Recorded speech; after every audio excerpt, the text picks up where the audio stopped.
के चरणों में बारंबार नमोस्तु। पूज्य आचार्य समय सागर जी महाराज की जय।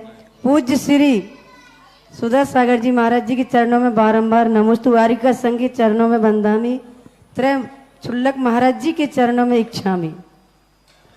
पूज्य श्री सागर का चतुर्मास तो सानंद संपन्न हो गया और आज सारे चतुर्मास का रिकॉर्ड सागर के चतुर्मास ने तोड़ दिया।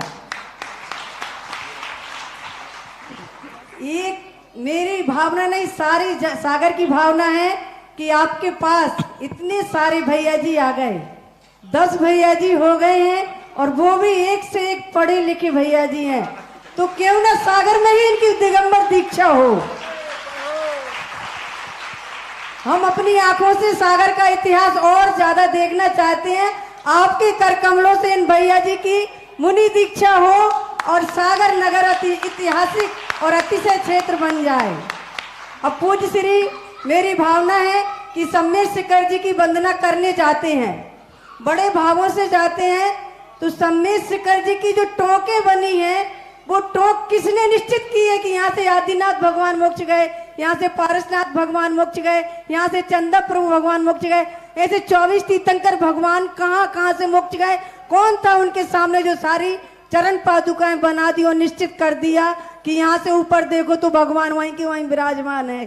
पूज्य मेरी शंका का समाधान करें पूज्य श्री। पहली बात तो जो भावना तुम्हारी है वो भावना के साथ स्थान को छोड़कर बाकी मैं भी तुम्हारी भावना में शामिल हूं।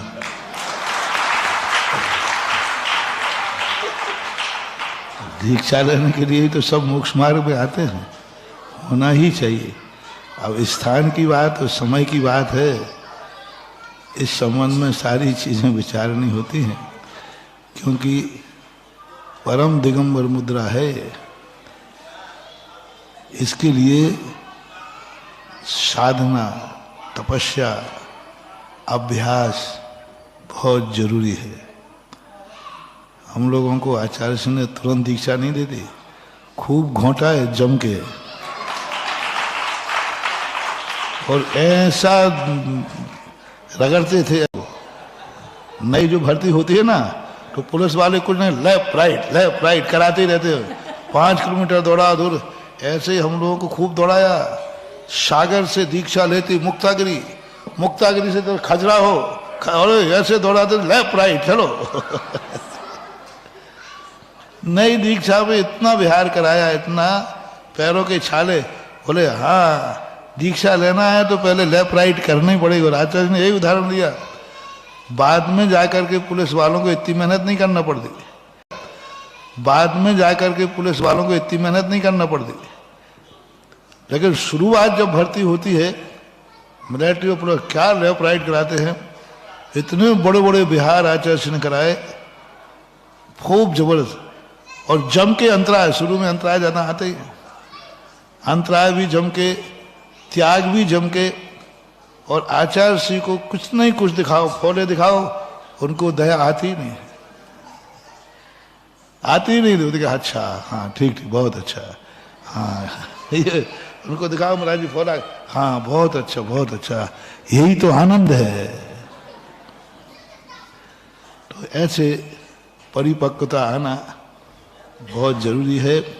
साधना और अभ्यास के साथ बस ऐसे बढ़ो कि कदम आगे बढ़े, तो चाहे खाई आ जाए, चाहे समुद्र आ जाए, चाहे मेरू पर्वत आ जाए, कदम बढ़ा है तो बढ़ता ही जाना चाहिए। तो भावनाएं सदा भाती रहना चाहिए। और दूसरा क्या, सम्यक शिखर के संबंध में शास्त्रों में इतना ही मिलता है कि जहाँ से निर्माण होता है वहाँ पर इंद्रादिक आकर के जहाँ नख केश गिरते हैं, उसके अपने कांकड़ी रत्न से उनके चरण चिन्हों को उत्कीर्ण कर देते हैं। ऐसा कुछ प्रथमान युग के ग्रंथों में प्रकीर्णक रूप से मिलता है। इसलिए वे वही टोके हैं जहाँ से भगवान को मोक्ष हुआ, उनके नख केश नीचे गिरे, उसी को सेंटर पॉइंट बना करके और चरणों की स्थापना करा दी।